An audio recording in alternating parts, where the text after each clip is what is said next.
बच्चों, जैसा कि जानते हैं कि आपको जो लर्निंग आउटकम आधारित लर्निंग ऐप सामग्री जारी की गई है हिंदी, अंग्रेजी एवं संस्कृत विषय की सत्र 2022 और 23 के लिए।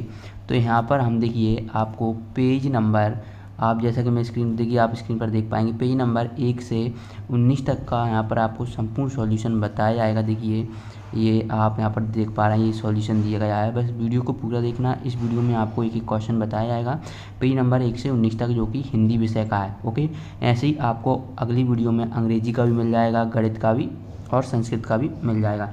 बस आपको क्या करना है, वीडियो को पूरा देखना है। ओके, तो यहाँ पर आपको संपूर्ण सॉल्यूशन देखने को मिलेगा। तो चलिए स्टार्ट करते हैं इस वीडियो को। तो यहाँ पर देखिए, जो आपका कक्षा 7 विषय हिंदी का जो स्टार्ट होता है वो आपका पाठ सामग्री पार्ट 2 से स्टार्ट होता है, जो कि H601 है। आप यहाँ पर देख भी पा रहे होंगे। ओके, देखिए ये आपका है। यहाँ पर क्या है, तो आपको चलिए मैं आंसर बताते चलता हूँ। ये आपको खटको वचन मत बोलो, ये आपको पढ़ लेना है। इससे क्या होगा, जो आपकी रीडिंग हैबिट होगी वो डेवलप होगी आपके अंदर, और आप हिंदी अच्छी तरीके से, वैसे ही आप 7th क्लास के स्टूडेंट्स हैं तो आप हिंदी अच्छी तरीके से पढ़ ही लेते होंगे, है ना। तो ये आपके लिए बेहतर रहेगा। ओके, तो आपको ये ज़रूर करना है। इसके चलिए हम देखते हैं अभ्यास 1। तो ये क्वेश्चन आपके मीठी वाणी क्यों बोलनी चाहिए, जब आप यहाँ पर इसको पढ़ेंगे ना तो यहीं से आपको सब समझ में आ जाएगा कि आपको मीठी वाणी क्यों बोलनी चाहिए। ठीक है, तो आपको और कुछ करने की ज़रूरत नहीं है। ठीक है, तो आपको यहाँ पर सब कुछ बता देगा। चलिए आंसर देख लेते हैं। मीठी वाणी क्यों बोलनी चाहिए, तो इसका आंसर हो जाएगा क्योंकि मीठी वाणी बोलने से समाज में खुशहाली आ जाती है, छा जाती है, और समाज के लोग मीठी वाणी बोलने वालों के प्रति आकर्षित हो जाते हैं। इसके बाद देखिए आप अभ्यास 2 देखिए, विलोम शब्द लिखो। तो विलोम शब्द लिखना है, प्रेम का हो जाएगा घृणा, प्रेम का आपको कर लेना है घृणा, और यहाँ पर आपको कर लेना है कड़वा का हो जाएगा मीठा, मित्र का स्टूडेंट हो जाएगा शत्रु। ओके, इस तरीके से आपको यहाँ पर कर लेना है। चलिए अगले प्रश्न की ओर बढ़ते हैं। प्रश्न क्रमांक 3। प्रश्न क्रमांक 3 में आप देखेंगे कि वातन हाथी पाइये वातन हाथी पाओ कहावत के बारे में आप क्या समझते हैं। तो विनम्र व मधुरभाषी व्यक्ति असंभव को भी संभव बना सकता है और अपने मधुर वचनों से वह पुरस्कार प्राप्त कर सकता है, जबकि कटु वचन से वह अपने महत्व को खो देता है और दंड का भागी हो जाता है। चलिए प्रश्न 4 देखिए, यहाँ पर आपको संपूर्ण सॉल्यूशन मिलेगा, इसलिए आप इस चैनल को सब्सक्राइब कर लें, क्योंकि जब आप इस चैनल को सब्सक्राइब करने के बाद बेल आइकन के बटन को प्रेस कर लेंगे तो जो हम और वीडियो डालेंगे क्लास 7 की वो भी आप वीडियो देख पाएंगे। ओके, अगर आप इसकी PDF डाउनलोड करना चाहते हैं तो PDF डाउनलोड करने के लिए आप हमारे टेलीग्राम ग्रुप को ज्वाइन कर लीजिए। टेलीग्राम ग्रुप की लिंक आपको डिस्क्रिप्शन बॉक्स में दी गई है। ओके, तो टेलीग्राम ग्रुप की लिंक आपको कहाँ पर देखने को मिलेगी, डिस्क्रिप्शन बॉक्स में देखने को मिल जाएगी। ठीक है, तो प्रश्न देखिए, अपनी कड़वी वाली बात पर हुए झगड़े को देखा होगा तो उस घटना का वर्णन कीजिए। तो आप यहाँ पर ये वर्णन कर पाएंगे, इस तरीके से आपको यहाँ पर वर्णन कर देना है। ओके, चलिए अगले प्रश्न देखते हैं, जो अभ्यास 3 के अंतर्गत आता है। कड़वी बात बोलने का क्या परिणाम होता है, इनके आधार पर हमें क्या प्रश्नों का निर्माण करना है। तो पहला कर देंगे कि कड़वी बात किसके समान होती है। स्टूडेंट ये ध्यान रखना, यहाँ पर क्वेश्चन मार्क बनाना, ठीक है, प्रश्नवाचक चिन्ह बनाना, फुल स्टॉप गलती से लग गया है। मीठी वाणी किसके समान होती है, तो यहाँ पर भी आपको प्रश्नवाचक चिन्ह बनाना है। झगड़े होने का क्या कारण होता है, तो यहाँ पर भी आपको प्रश्नवाचक चिन्ह बनाना है। इसके बाद मनुष्य को सदैव कैसे वाणी बोलनी चाहिए, तो यहाँ पर भी आपको प्रश्नवाचक चिन्ह बनाना है। इसके बाद देखिए यहाँ पर आपको क्या शिक्षक व मेंटर गतिविधि के निर्देश दिए गए हैं कि अभ्यास की पूर्व बच्चों से पाठ्य पुस्तक कक्षा 6 का पाठ क्रमांक 13 वसंत का वाचन करवाएं। यानी कि वसंत पाठ को आपको वाचन यानी कि पढ़ना है ना, वाच करना है। ओके, चलिए ये आप स्वयं कर लीजिएगा, हम तो आपको आंसर बता देते हैं। ओके, चलिए तो जैसा कि आप देख पा रहे हैं स्क्रीन पर, तो जैसा अगर आप चाहें तो इसका वाचन कर सकते हैं। वसंत तुम आते थे, हरियाली लाते थे, चंपा चमेली रंग, गेंदा भी फूले थे, है ना। तो ये आप पढ़ लेना, इससे क्या होगा, आपकी जो रीडिंग स्किल होगी वो डेवलप होगी आपके अंदर। चलिए अब हम अभ्यास 4 देखते हैं। सूची बनाई फूलों के नाम। तो यहाँ पर आपको फूलों के नाम लिखना है। तो यहाँ पर पक्षियों के नाम जैसे मोर, कोयल, चिड़िया, तोता, गौरैया। इसके बाद आपको जानवरों के नाम लिखना है। तो शेर हो जाएगा, हाथी, गाय, हिरण, घोड़ा। ओके, तो ये आपको नाम लिखना है। ठीक है, तो जो आपको नाम बताया है उनको आपको लिख देना है। ठीक है, चलिए इसके बाद हम अगला देखते हैं। तो अगला आप देखेंगे वृक्षों के नाम। तो वृक्षों में पीपल, बरगद, आम, जामुन और नीम हो जाएगा। इसके बाद देखिए ऋतुओं के नाम, तो वर्षा ऋतु होती है, ग्रीष्म ऋतु होती है, शीत, वसंत और शरद। तो इस तरीके से आप अभ्यास 4 कंप्लीट कर लेंगे। इसके बाद अभ्यास 5 देखिए, तो अभ्यास 5 में आपको वसंत का किस पर क्या असर हुआ है बताइए। तो यहाँ पर देखिए, पवन पर बहती थी मस्त पवन, फूल सब खिल उठे, पागल मन झूम उठे, टाली पर झूले डाले और मयूर संग मोर भी नाचा। इस तरीके से आपको ये कर लेना है।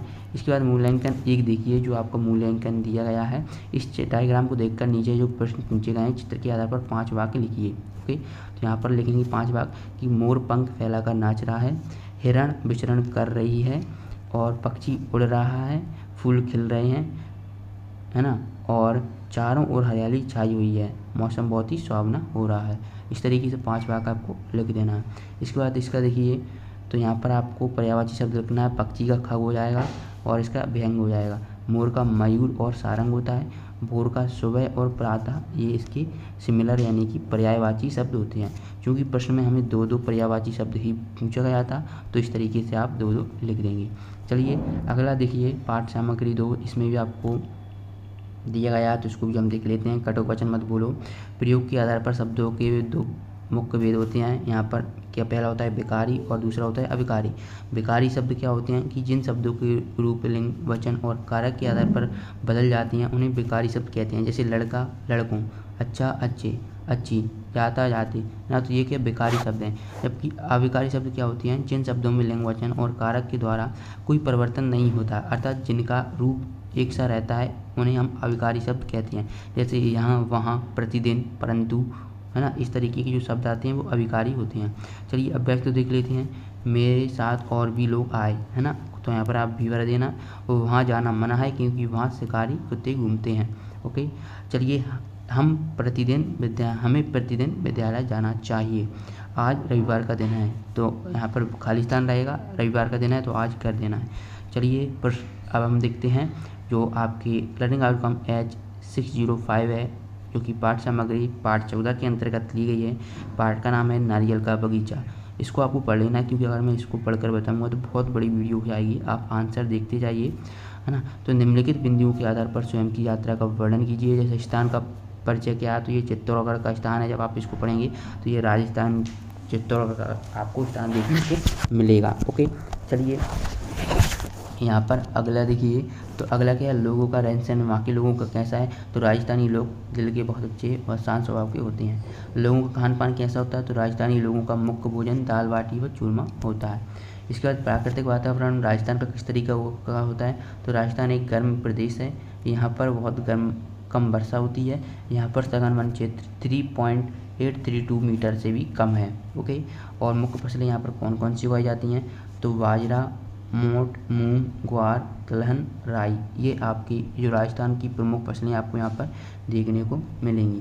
इसके बाद देखिए अभ्यास 2, नारियल की छिलकों से आप क्या क्या बनाया जा सकता है ना। तो इस तरीके के प्रश्नों का निर्माण करना है। तो चलिए निर्माण करते हैं। पहला करेंगे, नारियल की गिरी का क्या उपयोग है। नारियल के अंदर क्या होता है, नारियल के तेल का क्या उपयोग है, और नारियल का वृक्ष क्या क्या बनाने के लिए काम आता है, नारियल के रेशे से क्या क्या बनाया जाता है। पर अभ्यास 3 देखिए, यहाँ पर आपको निम्नलिखित शब्दों को वर्तनी शुद्ध करना है। जैसे वृक्षों, तो वृक्षों को इस तरीके से लिखेंगे। सब्जी, तो आपको इस तरीके से लिखना है। नारियल यहाँ पर गलत लिखा है तो आपको ये सही लिख देना है। चमचे, इसमें गलत लिखा है तो आपको ये लिख देना है चमचे, और इस तरीके से आपको अमृत कर देना है। ओके, चलिए अगला देखिए मूल्यांकन 2, यहाँ पर नीचे दिए गए चित्र से निर्देशानुसार प्रश्नों के उत्तर दीजिए। जैसे कि दिए गए चित्र में आपको क्या क्या दिखाई दे रहा है। पहला आपको नाव दिख रही है, यहाँ पर आप देखेंगे तो ये नाव है।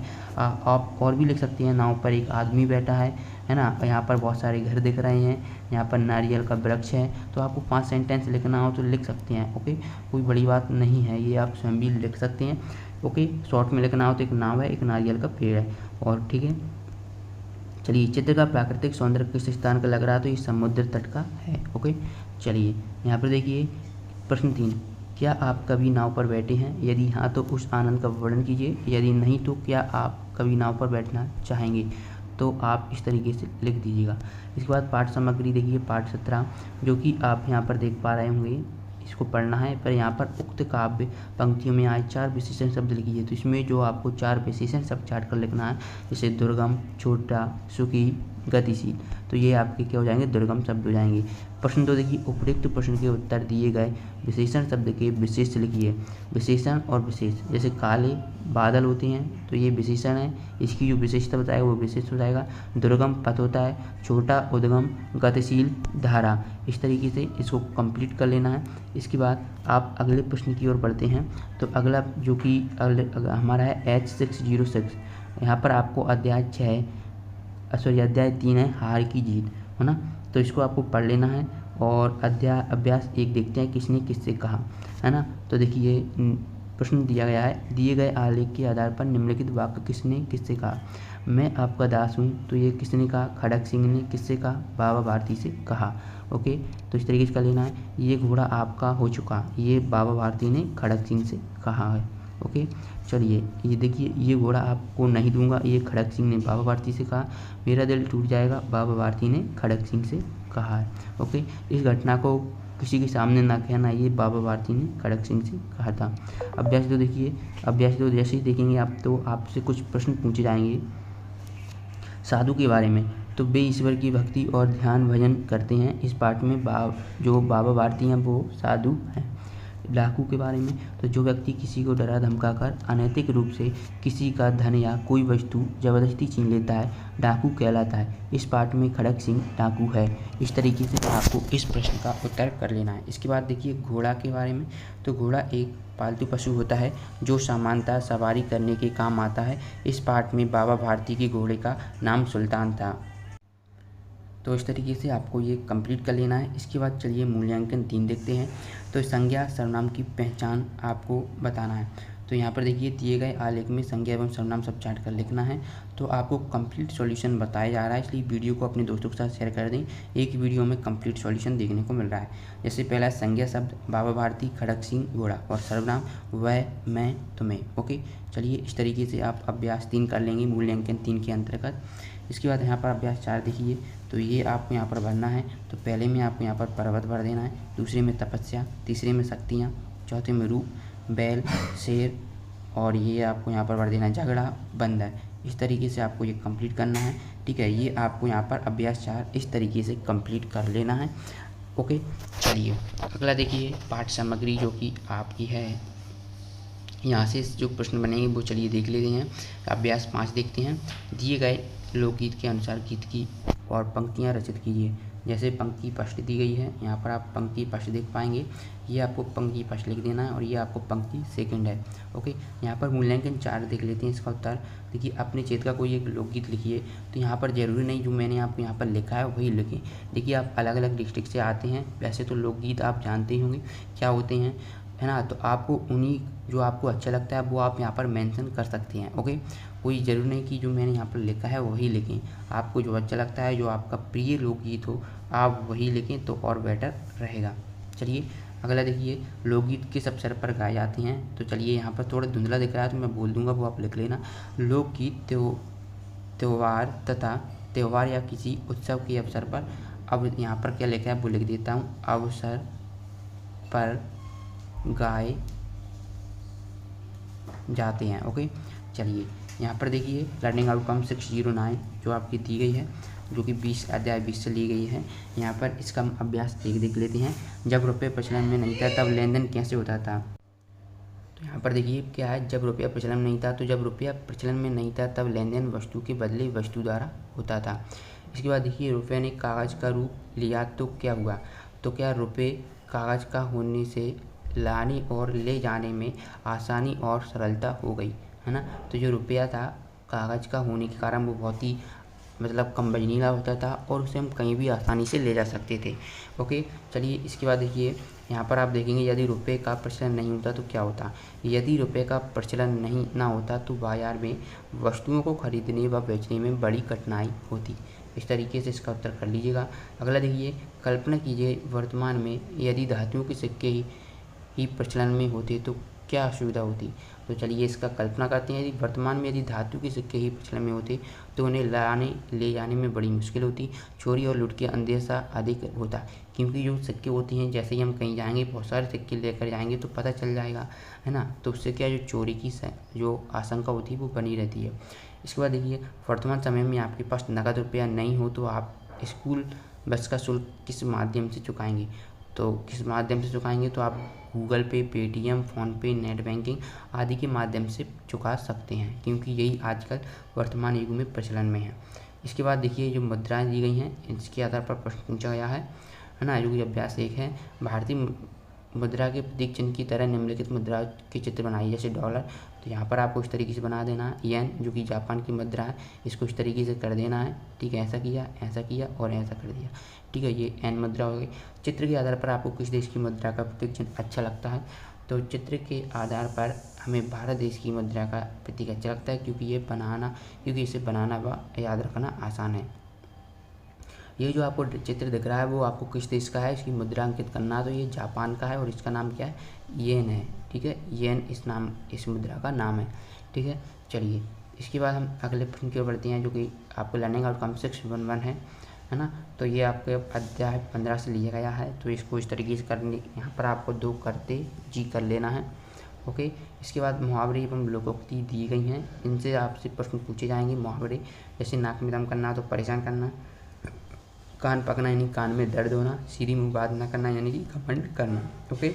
वाक्य में प्रयोग के लिए आपसे बोला जाएगा, तिल का ताड़ बनाना का वाक्य में प्रयोग करना है, तो छोटी सी बात का पतंगड़ बना देना। कान भरना यानी वह उसके रोजाना कान भरता है। सीधी मुंह बात न करना, पड़ोसी के यहाँ कार क्या आई, वह सीधे मुंह बात नहीं करता। नाक में दम करना, मोहन ने नाक में दम कर रखा है। स्टूडेंट, इस तरीके से मैंने 1 से 19 तक पेज नंबर का सॉल्यूशन बता दिया। इससे आगे का सॉल्यूशन देखना चाहते हैं तो इस चैनल को सब्सक्राइब कर लें और इस वीडियो को दोस्तों के साथ शेयर कर दें। अभी तक आपने इस वीडियो को लाइक नहीं किया तो लाइक कर दें, क्योंकि लाइक करना और चैनल को सब्सक्राइब करना बिल्कुल फ्री होता है। चलिए मिलते हैं नेक्स्ट वीडियो में, धन्यवाद।